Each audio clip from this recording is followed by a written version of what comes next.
Hello everyone. Today is our last lecture in this semester, and I'm sorry that I post this lecture really late because I have been preparing this lecture for a long time today. After I have done a new research paper on the ethics of the educational data mining, and then I feel I'm better prepared, so I decided I want to give this lecture today.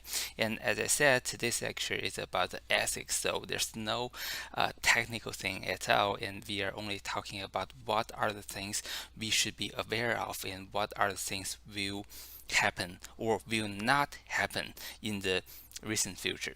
Okay, well, when we talk about the ethics of the data science, and one of the biggest thing is, well, our personal information, right? And well, we can call it personally identifiable data. It could be my name, my email, or my social security number, and that is definitely one of the biggest thing. And then there are beyond that, there are even more things we want to talk about. Well, and I want to acknowledge that for this lecture, since I'm doing research on educational data mining, I may talk more and give you more examples related to educational data mining, which is the data science applications on educational data. However, I would say that it should be a good field that I can get a lot of examples from because number one, there are really a lot of the educational data and there are a lot of interesting research questions that people want to investigate. And number two, educational data is one of the most sensitive personal data that people want to protect because when we are protecting the educational data, we are protecting the young people and the people who are not that prepared for this word yet. So those are the people we definitely want to put more protections on. Well, other than the educational data, another type of data people really want to protect should be the healthcare data. So, for example, if in the recent weeks and you have been seeing my face every day, well, what if I recorded all those videos in a few days, and after that, I got COVID-19. And then no one know that because you have been seeing my face on YouTube every day, and you don't know that. And then after a few weeks, and I have recovered, and then I'm recording today's video. Do you know that? Well, probably no, because I just recorded a lot of videos, and then I'm posting all the videos one by one each day, so you don't feel that. Well, but if my healthcare data is leaked, and then, people find that, hey, Dr. Song had COVID-19, and then people may say, ew, you had COVID-19, right? So, if so, I don't really want this information to be leaked, right? So this is the data we definitely want to protect. And for the and those two different type of data set, they are different. So for the educational data, it is okay that we just keep the data at one place. We don't want the data to be shared. So protecting the educational data is one problem. However, if we want to consider the healthcare data, how do we want to protect the healthcare data is another problem because we want to protect the data. And number two, we also want to share the data. If I'm moving to another city, for example, and then I may have a lot of the healthcare record being transferred or taken with me so that I can bring to my next doctor, right? So, for the healthcare data, and we need to protect that, and we also have to have that secured while it is transferred. So, putting those two together for the healthcare data, and one of the approach that people have been talking about is how about we make use of the blockchain. So we put the healthcare dataset into a blockchain. So in this way, the healthcare data they are encrypted, and then when I try to make the changes, and I can't do that because I can't change a single node of the blockchain and then change everything. So because they are duplicated copies in other systems as well. So if I change only one node, saying I want to erase the record that Dr. Sang had COVID-19 in the spring 2020, and then I erase that on one of the nodes, but in the other nodes, and they will all have the information saying Dr. Sang had COVID-19. So in this case, erasing the record on one node doesn't really help. Okay, so that is a data protection protection. That's not our topic. So before we move on and talk about the ethics, let me first give you a few horror stories. Well, those are horror stories happen in the educational settings, and when the data is leaked in the educational settings, and then really bad things can happen. And the first thing is Edmodo.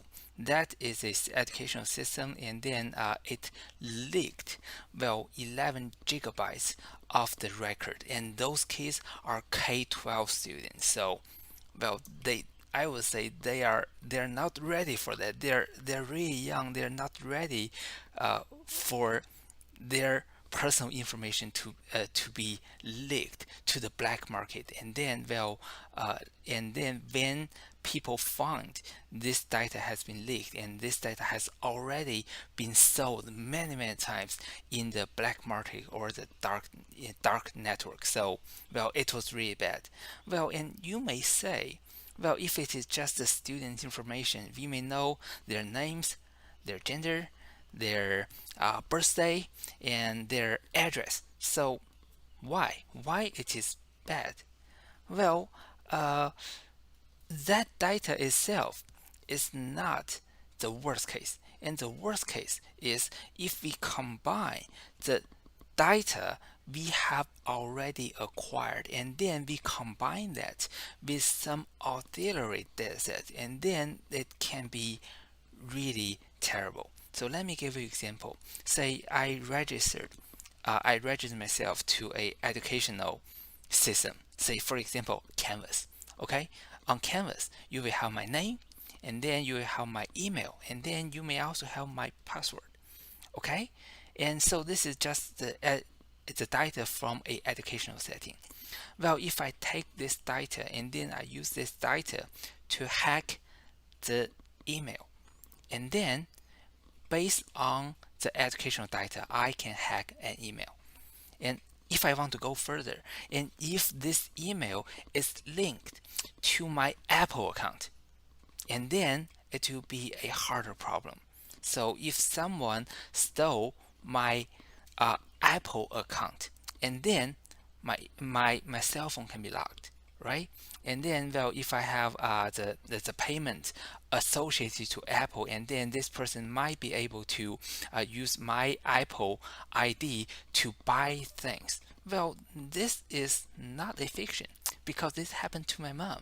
My mom's email was hacked, and then someone locked her phone, and they didn't steal anything really important from her Apple account, but this was scary enough. So her cell phone got locked, and we have to send it back to Apple to get it unlocked, and we have to do a lot of the justification saying this is my cell phone, this is my purchase record, and then I have never allowed anyone else to use my Apple device or my Apple account. So it was a painful process.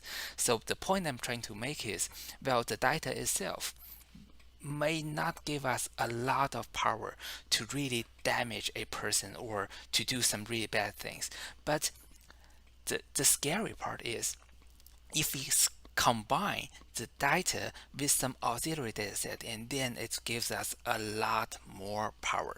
Okay, and the next horror story, that is a even worse story, and that was after the college entrance exam in China.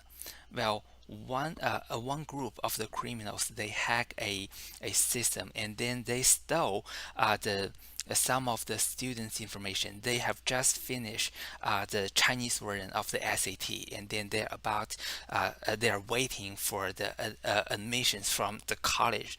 So at that point, this group of criminal, they contact one of the student, and they say, hey, well, I have your information, and I see you're applying for this university, and I see you are applied for some financial aid. Okay, so well, we are about to issue that financial aid to you. Well, that's a good story, right? And then the criminals continue, and they say, okay, to process your financial aid, to issue that, you need to first send this amount of money to this account, and after that, we will put the financial aid, the money also to that account. So combining your money and the new financial money, and then you will be able to pay your tuition. Whoa, whoa. So, well, probably this kind of trick happen every day. Well, but at that time, that was a really good target because that was a student just finished the Chinese version of SAT, and she's waiting for to hear about the updates about the financial aid, and then she know that she really need that money to go to that college. So it was really a really bad timing. Well, that girl believed that, and that girl actually put this money into the specified account. And you can imagine the rest of the story. The story was, well, the criminal just take the money and then say, okay, bye bye, I got your money. And well, that girl was very sad, and then he well she died all of a sudden. So well, this is a really bad story happening in China. Well, I'm really ashamed of this story. And if you want to read more about this story, you can click on this link. And well, this is China Daily. I believe this is a website supported by Chinese government. So even Chinese government can't deny this. So it was really a sad story, and I'm ashamed about this. Okay, so I'm going to continue our discussion in the next video.